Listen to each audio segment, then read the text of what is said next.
and struggle love. The number one reason women struggle in long-term relationships: number one, femininity, and number two, staying in a relationship or entertaining people longer than the woman should. My name is Danielle DeVita, and I'm a relationship and femininity coach. I've been married for 12 years, and I want to help you get on your feminine journey and vet for the right man today. For more of my content, you can visit mrsdanielledevita.com, or you can go to YouTube, Instagram, or my Facebook page. Get on your feminine journey today.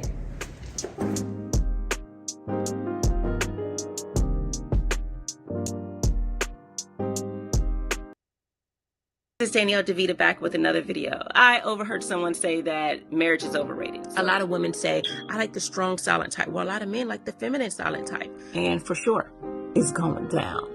So a lot of times people are not getting the value. When to speak and when to be quiet is one of the most powerful. She's going to be aggressive, thinking that. And as someone who's been married for 12 years, she's driven, not lazy. And this will make yourself and get on the right path.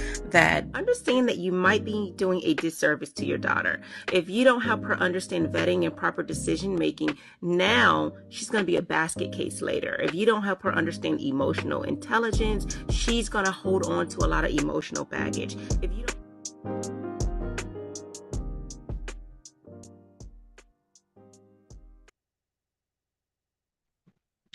All right, welcome to another live with Mrs. Danielle DeVita. I am Danielle DeVita. I am a relationship and femininity coach, and my goal is to help you, both men and women, find the person that's best for you. I typically say there's usually two reasons why you're not able to find the person that's best for you. Either you're in a relationship longer than you should be, so you're with the wrong person, and you're, in that situationship, in that entanglement, when you should not be with that person.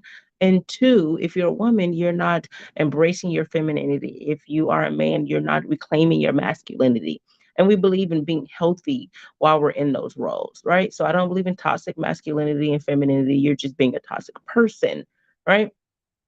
So let's get started to talk about the video that we are going to look at today with Tracee Ellis Ross. We're going to talk about the people in your lives. What are they doing for you? So before we do that, I first want to let you know I do have a book that's out. You can go to mrsdanielledevita.com, learn more about my content, learn also about the book that I have out. It is Command Respect from the Woman You Want. This book is for men, maybe teenage boys, men. I think it's a great book. It's a quick read. It's a quick guide for men who want to see, how do I get respect from women? And this is going to be a great book for you.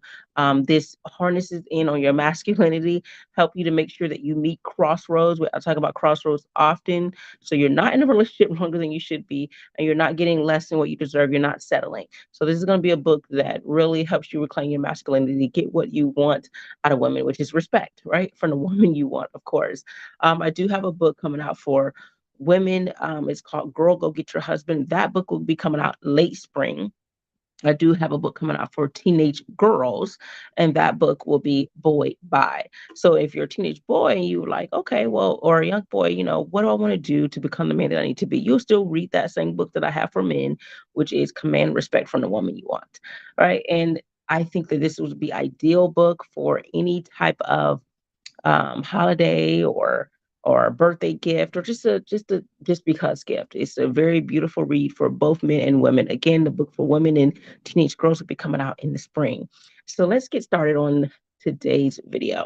All right. Now this is a recorded live, so you will not be able to call in or get on camera, but you can still join the conversation by going ahead and entering, your comments through the chat. What you would like to hear, what topics you want to hear, what you want to discuss, or just your opinions about what I said, whether you agree or disagree. All right, so let's get started. I'm going to go ahead and play this video, and then I'll provide my commentary at the end. All right, let me see if I can get this. Let's see. It won't let me. So I'm going to play the video, but with this orientation, it's showing this video. Let's see. It's going to show the video at a close-up. So let me go ahead and have you listen to it. Again, it's a close-up, so you won't be able to see their face. This is on Heart to Heart with Kevin Hart and Tracee Ellis Ross. I would love a relationship that makes my life better than it is. I have no interest in just being in a relationship to be in a relationship. I could have a wheel of lovers. Do you know what I mean? Okay, will you stop going into? Kevin, I don't. I do. I'll be like, This character- I take what I like and I leave the rest. I say thank you and goodbye. Stop going- I say thank you, sir. You're not at a jazz bar. I am at a jazz bar. You're at a jazz bar. Oh, I just spit. I'm like, no, that's not. No man is there. Stop. That's why you're not. That's meeting why. them. No. Because you keep going to no, the no, jazz no. I bar. went to the jazz bar and I went, and a man came and I said, "Who are you?" And he said, and I said, "I don't know that language." So, like I said, it's a close up. I'm not sure why it does that. But this video is Tracee Ellis Ross, and um, she is essentially talking about why she is currently not in a relationship. She's not interested in being in a relationship with someone who's not making her life better.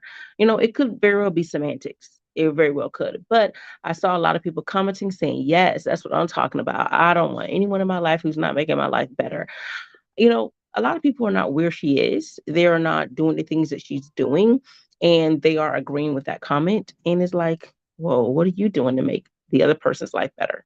Right? Are you doing something to make this other person's life better that you want to make your life better? But in thinking about the comment, as a wife, I feel, well, just generally, first as a person, I don't think you can actually make someone's life better. I think it's their job for their own happiness, to make their own life better. But yes, can you help people along the journey to add value to their life? I truly believe that that's the case. As a wife, as a mother, I think that my children, my husband add to my life by adding value, by being in my life, right? And what I mean by that is my life. It's up to me, the decisions I make to make my life better. But can they add value? Can they make me, and generally, make me a better person? Yes. My children add value to me, and how? They make me more patient. They make me selfless, to be more nurturing, to be more kind, because it's generally thought of as a mother is more kind and generous and selfless. As a parent, you have to be. So where someone was selfish before, the minute they have a child, that child kind of forces them to be more patient, forces them to be more nurturing, forces them to um, to be selfless, where a person may not be if all they have to do is think about themselves. You're forced to think about your child. So yes, they add value to my life because they force me to be a better person, not just a better parent, right? My husband, he adds value to me as a person. So again, not my life. I create the life that I want, but I feel like he adds value to me because again, he makes me more patient. He makes me to have emotional intelligence because he has enough respect for himself to say, "Hey, I don't want to be with someone who is all over the place emotionally, who doesn't know how to show me respect." So he makes me to be a more respectful person, to have emotional maturity and intelligence, especially when I'm speaking with him, to have, understanding, to compromise, to not also be selfish. Because again, when you're with other people, you're forced to be selfless. Now, some people can still be in a relationship and be selfish, but for a thriving relationship, for a healthy relationship, you become this person who's selfless. You not only just think about yourself, but you think about how the other person feels. So I truly believe that when she made that statement, that she, was, a little bit like, okay, well, how are they going to make my life better? And of course, there's tangible and intangibles. And given who she is, the person would, I would think, would have to bring some tangibles and making her life better. But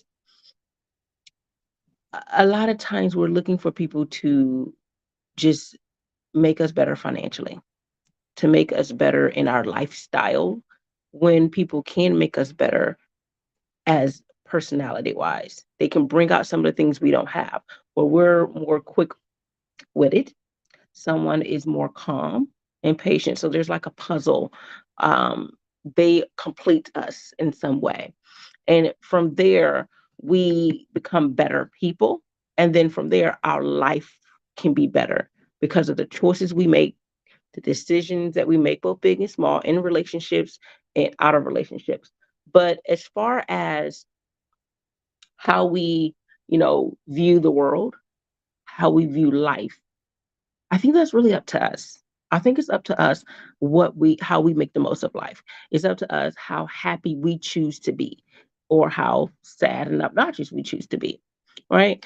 But there are people in your life, whether you're in a relationship with them or it's platonic, they're friends. Do they add value to you? Because I think if we look for people to just make our life better, it kind of takes some of the pressure off of us. Like we're just waiting for other people to just help us have a come up rather than us pushing our way with or without them. What are we doing? And then for the people who are just not where she is, what are you doing? What are you bringing to the table? How are you making someone's life better? Are you a burden?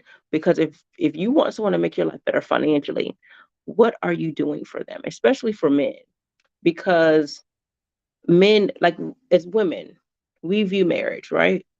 We need marriage, that commitment, that emotional intelligence there.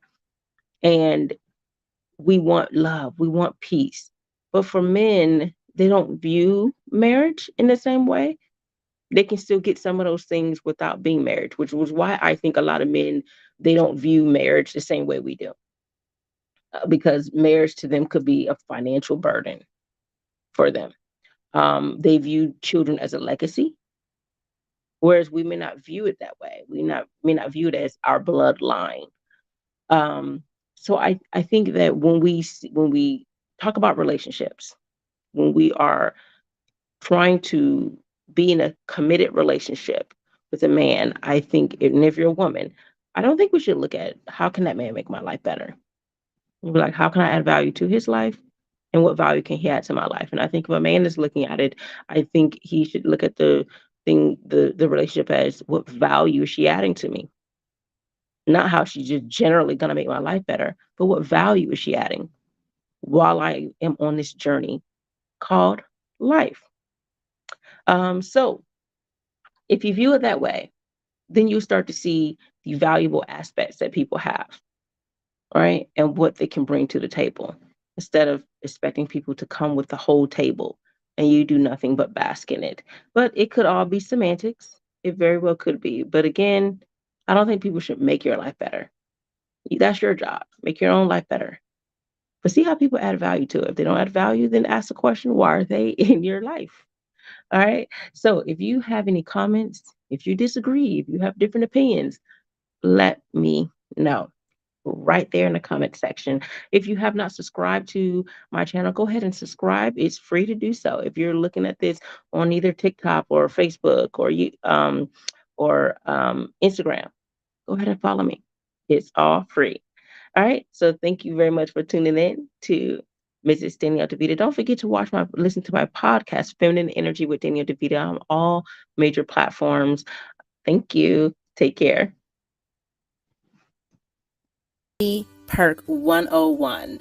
So a lot of times women say that you can't afford me.